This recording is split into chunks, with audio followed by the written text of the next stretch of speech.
Hey guys, Dr. James Hoffman here with Juggernaut Training Systems and Renaissance Periodization, and today I'm going to give you some quick tips on how you can up your game from recovering from training, one of my favorite topics to talk about. So first off, when we're talking about recovering from training, we just have to make sure we're clear that we're not talking about recovery from injury. That's something different. You should talk to Quinn or anyone like him. Completely different subject. So what we're talking about today is how can I actually bounce back from my training sessions and continue making lots and lots of progress over time. Now for most of us that's a no-brainer, right? We obviously want to recover better from our training sessions so we can keep training more because it's fun, it's great. But we also want to keep in mind whatever we do for recovery is going to have an impact on how much fitness we actually get out of our sessions. So it's a very, very important concept for us to consider because we want to not only train as much as we can, but we want to get as much out of it as we can. So I have some stuff here today to talk to you to help you guide through getting the best recovery from training that you can. So over here, if we see, we have some things that work really, really well. No surprise, in all things exercise and nutrition, there's a lot of rigmarole, hullabaloo, nonsense, BS, whatever you want to call it. There are some things that absolutely work really, really well. I put them up here on the board for us. So things that work. First thing, train within the volume landmarks. This is something that I think is probably the most important kind of prerequisite step we have to address when we're talking about recovering from training. What does that mean? That means we have to make sure that we are training at appropriate volumes for ourselves, meaning we have to be training at the minimal volumes needed to maintain our progress, make progress, and all the way up to our maximum recoverable volume, the most amount of training that we can do and recover from all sources. Why is that important? Well, because a lot of times we find ourselves in either gray areas or kind of over the spectrum on one of those things. For example, if I'm training outside of my maximum recoverable volume, meaning I'm doing more training than I can actually recover from, none of this other stuff actually matters because the recovery strategies are generally insufficiently powerful to overcome the effects of non-functional overreaching or overtraining syndrome, meaning there's no amount of meth or coke or name your drug of choice, there's no amount of carbs or anything else that I can do to bounce back from training too much. There's just nothing I can do about that. So I have to make sure I'm training within my volume landmarks. I can't be going over my maximum recoverable volume. Likewise, if I'm training kind of in a weird gray zone where I'm training in between my maintenance volumes and my minimum effective volumes, what I'm doing is generating a lot of fatigue, but I'm not actually getting a lot of fitness out of it at the same time. So I'm kind of wasting my time. I'm not getting much more fitter, but I'm actually generating fatigue and I'm actually inhibiting my recovery. So I want to make sure that I'm training somewhere between my minimum effective volume all the way up to the most volume that I can do from training. And that way I make sure that chronic undertraining is not an issue, but likewise chronic overtraining is not an issue. So that's kind of our first prerequisite step. We want to make sure that we're training within our means, right? Very important.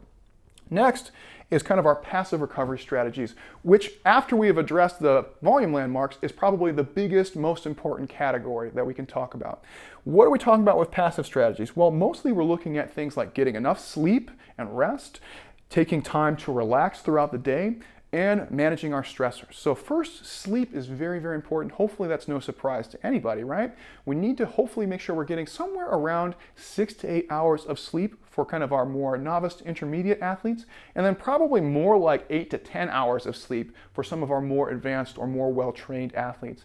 One of the things that we find is that sometimes we might do pretty good throughout the week where we got plenty of sleep on Monday and Tuesday, but then we kind of fall short, maybe like on Wednesday and Friday we didn't do as good of a job as we could. We want to make sure that we're doing the best job that we can as much as possible, and at the very least with sleep, we're trying to hit like an 8-hour weekly average, right? Even if it's not perfect on 1 or 2 days, as long as we're kind of running an 8-hour per night average throughout the week, we're probably doing pretty good.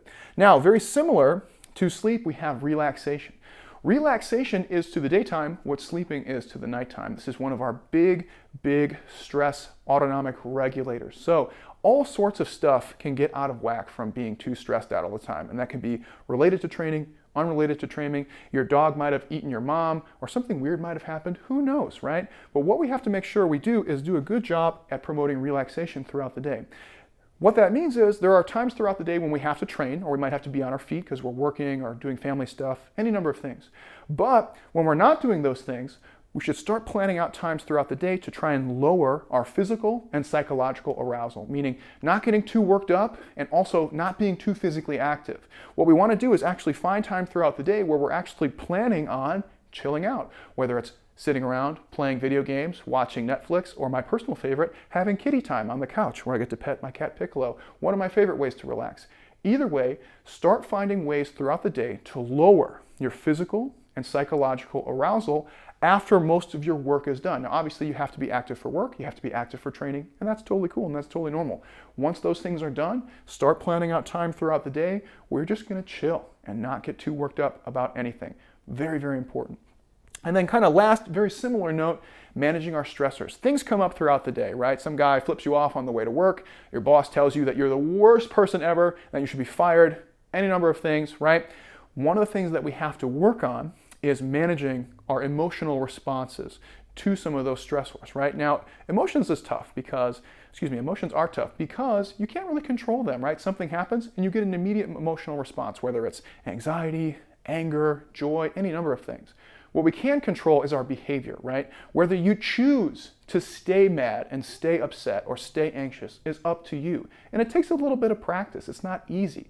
So when we encounter stressors throughout the day, whether they're emotional stressors, physical stressors, we have to take steps to manage them well and not create this kind of culmination of stress that is accumulating throughout the day and then maybe even throughout the week. We have to practice not letting our emotions get too out of control, not letting our stress levels get too high, and taking those stressors on the chin when we need to, but bouncing back quickly and not allowing it to disrupt our day too much. These are some of the most important ones that we can talk about outside of making sure that you're training within your own means, right? Because we said if you're training outside your means, none of this really matters.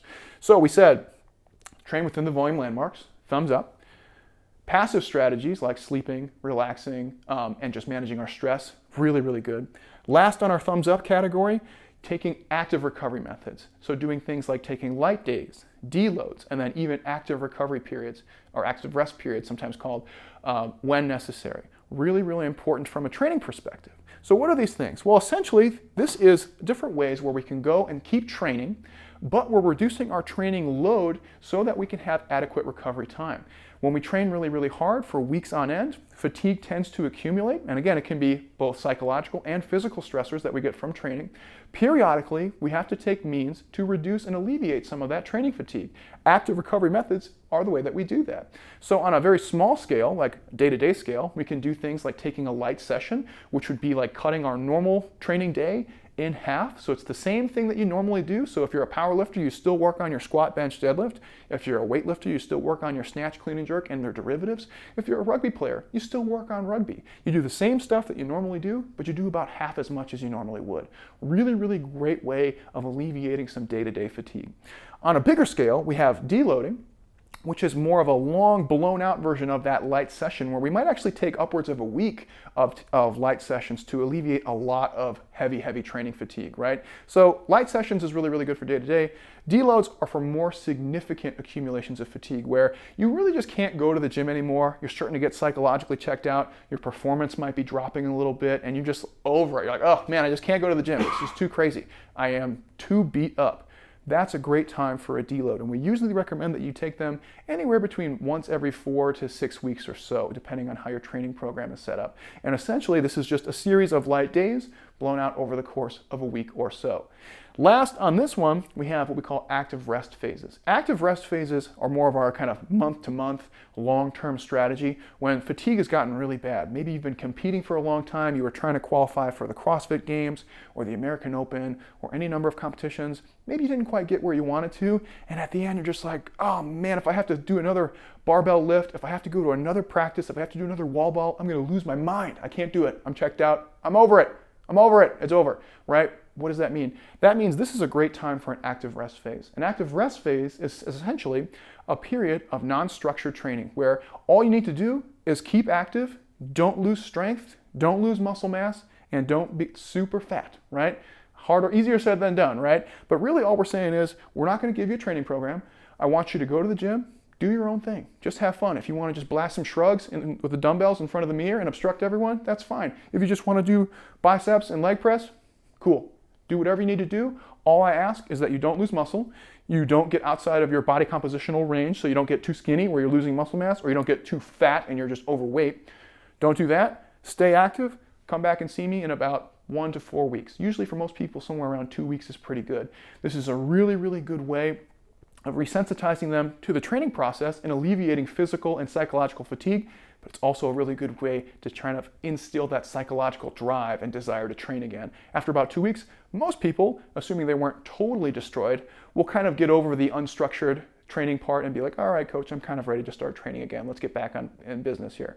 So these work really, really well and are probably going to be our go-to strategies for recovering from training. There are some other strategies out there that are maybe, and they're maybe because we either aren't totally sure what their effect is yet, or they might be more contextual. So on my maybe list, first one you'll see up here is ice and compression, right? So this is the use of things like ice baths, ice packs, cryo tubes, any kind of like cold or heat application, or using the compressive devices, whether you're wearing an arm compression sleeve, a peristaltic device like the Normatec pants. Why are these on the maybe list? Do they have an effect? Well, what we have found is that they actually do have an effect. They can increase your recovery in the sense of getting back on your feet quicker or being able to go back to training quicker. The problem that we run into is that they shave off just a teeny bit of the fitness that you would have gained from those sessions, meaning you would have gotten this much stronger or this much more muscle, now you only got this much. Sometimes they're not even statistically different. So it's kind of more of a strategic strategy where we're saying, I'm favoring recovery a little bit more over the fitness that I need to gain from this session. A good example might be like when you're in a competitive sporting season, like if you play hockey or basketball, where they play a very long season and they have very frequent matches, we're not as concerned about them making progress as them just being able to perform tomorrow night, right? And that might be a favorable trade-off. So that one's a little bit more contextual. Down here we have E-stim. This is one that comes up all the time. There's not a lot of literature on E-stim in the context of recovering from training. There is a lot of literature on E-stim in the context of recovering from injury, which seems to be very, very positive. What we have found in the context of recovering from training is not much. There seems to be kind of tit for tat in a lot of cases. There is a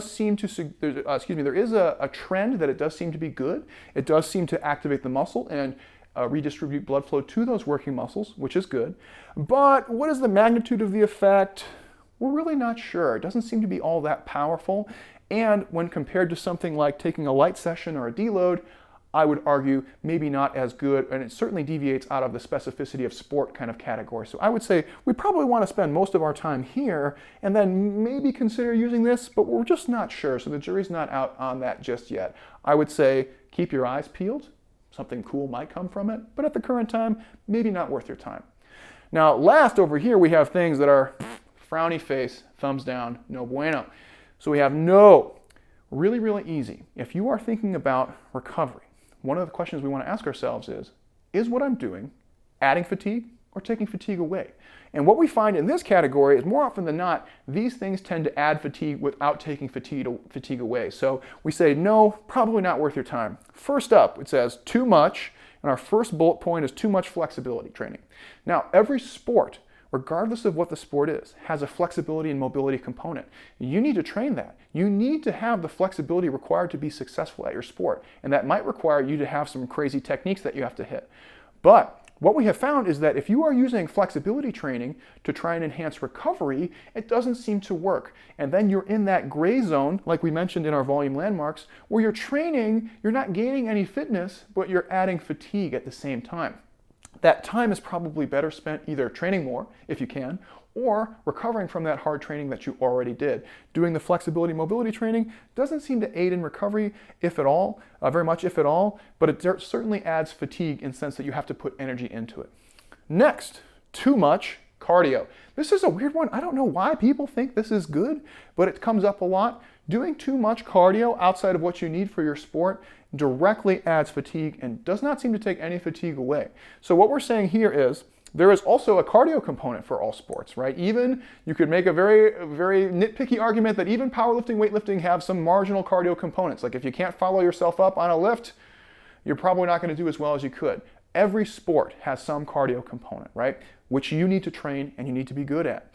However, adding extra cardio for the purposes of trying to recover from hard training does not seem to work. In fact, it seems to be a very large net negative because it's only adding fatigue. It doesn't seem to be taking things away. So again, if you're doing cardio stuff to try and enhance recovery, you might want to rethink that strategy simply because it's really just adding fatigue and it's not taking anything away. You're just making it worse, right?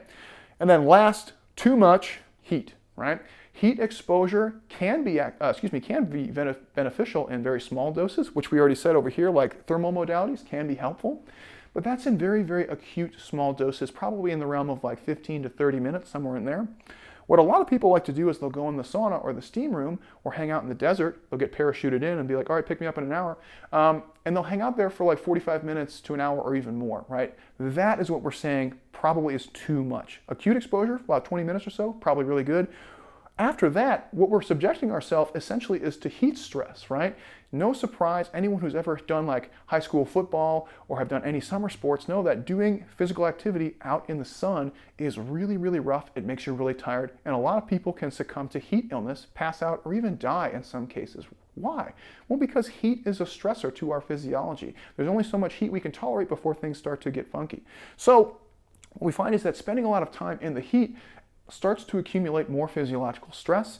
It doesn't really seem to take any away after a certain point, and we start to suffer from the effects of dehydration. And we know that performance could go down from losing about 1 to 2% of body weight from dehydration alone. So now we're basically adding heat, which is adding stress, and taking water away, which is going to decrease our performance and recovery anyway. So it's kind of this like shit sandwich of bad things. So we don't want to do that. So here we have a kind of a nice, concise go-to list. There's plenty of other areas of recovery that we can explore and talk about. But for now, if you're starting your journey or your road to recovery, here's some just really easy things, right? Train within your volume landmarks. Do a good job managing your stressors and getting enough rest, and make sure you have some light sessions and deloads programmed into your program every now and again. Maybe consider using ice and compression in contextual situations. Probably hold off on E-stim for now, and then just keep tabs on how much flexibility, cardio, and heat exposure you're giving yourself, because there might be diminishing returns after some point. All right, guys, I hope you liked my talk on recovery. This is James Hoffmann, again from Renaissance Periodization and Juggernaut Training Systems, and I'll see you soon.